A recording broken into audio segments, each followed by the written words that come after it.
Let me just start by saying, I love racing games. Stuff like Need for Speed Hot Pursuit, Underground, Most Wanted, any Horizon game, and Motorsport 7.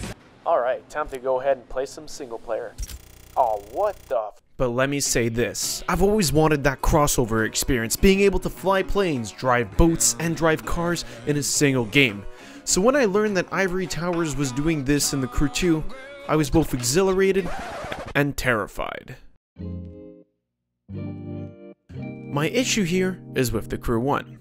While it was an ambitious game, its execution was lackluster, to say the most.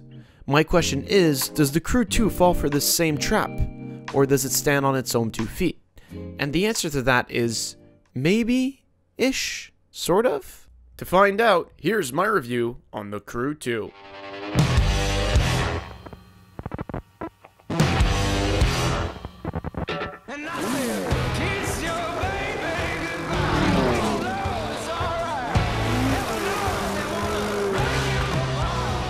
The thing with this game is that it's a whole lot of fun. Sure, it's far from perfect, but who cares?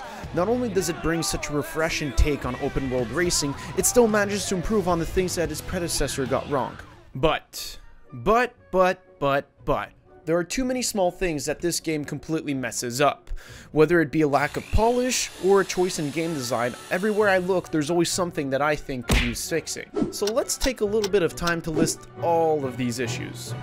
Why is it that the camera angle on dirt bikes forces itself into the ground when taking a tight banking turn? Why is it that drifting feels like your front tires are in 20 feet of snow and your rear tires are on black ice? Why are their voices always talking in the background? Why is Why are there so many little problems with this game? Bruh, why are frames dropping in this game? I'm running it on an Xbox One X, not a frickin' toaster. Now, I know what you must be thinking. Wow, this guy really hates this game.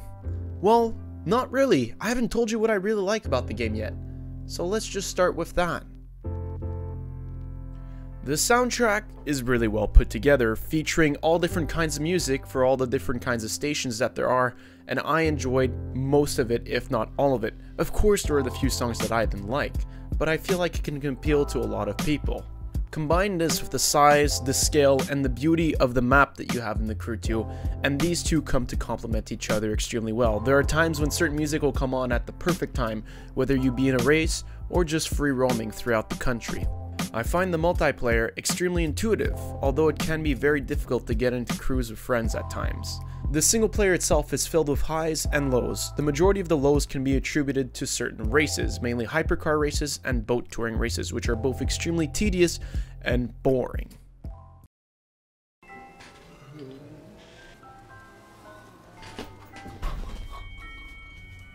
So The Crew 2 is not a bad game, but it isn't a great game either. It built on top of what its predecessors had done, but I think it missed an opportunity. Had this list of issues not been present in the game, in my opinion, this could have been one of the greatest racing games ever. That having been said, it is still a fun game nonetheless. Oh! Woo!